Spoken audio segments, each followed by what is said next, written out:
बिस्मिल्लाहिर्रहमानिर्रहीम।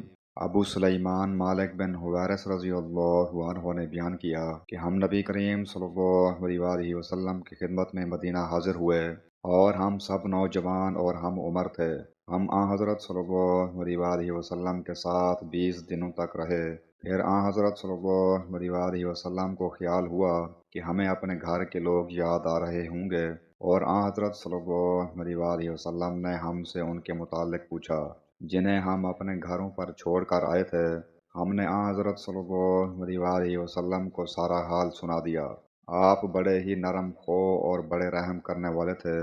आपने फरमाया कि तुम अपने घरों को वापस जाओ और अपने मुल्क वालों को दीन सिखाओ और बताओ, और तुम इस तरह नमाज पढ़ो जिस तरह तुमने मुझे नमाज पढ़ते देखा है। और जब नमाज का वक्त आ जाए तो तुम में से एक शख्स तुम्हारे लिए अजान दे, फिर जो तुम में बड़ा हो वो इमामत कराए। सही बुखारी हदीस नंबर 6008।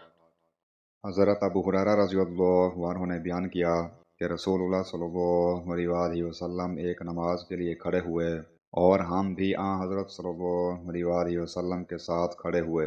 नमाज पढ़ते ही एक देहाती ने कहा, ऐ अल्लाह, मुझ पर रहम कर और मोहम्मद सल्लल्लाहु अलैहि वसल्लम पर और हमारे साथ किसी और पर रहम न कर। जब मोहम्मद सल्लल्लाहु अलैहि वसल्लम ने सलाम फेरा तो देहाती से फरमाया कि तुमने एक वसी चीज़ को तंग कर दिया। आपकी मुराद अल्लाह की रहमत से थी। सही बुखारी हदीस नंबर 6010।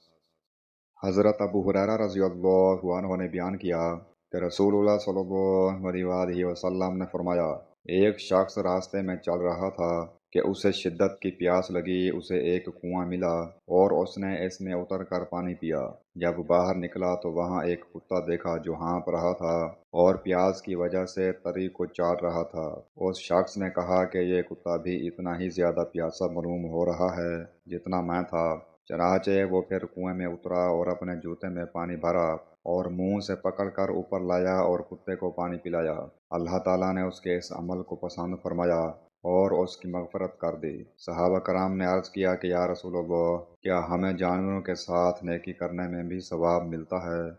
हज़रत सल्लल्लाहु अलैहि वसल्लम ने फरमाया कि तुम्हें हर ताज़ा कलेजे वाले पर नेकी करने में सवाब मिलता है। सही बुखारी हदीस नंबर 6009।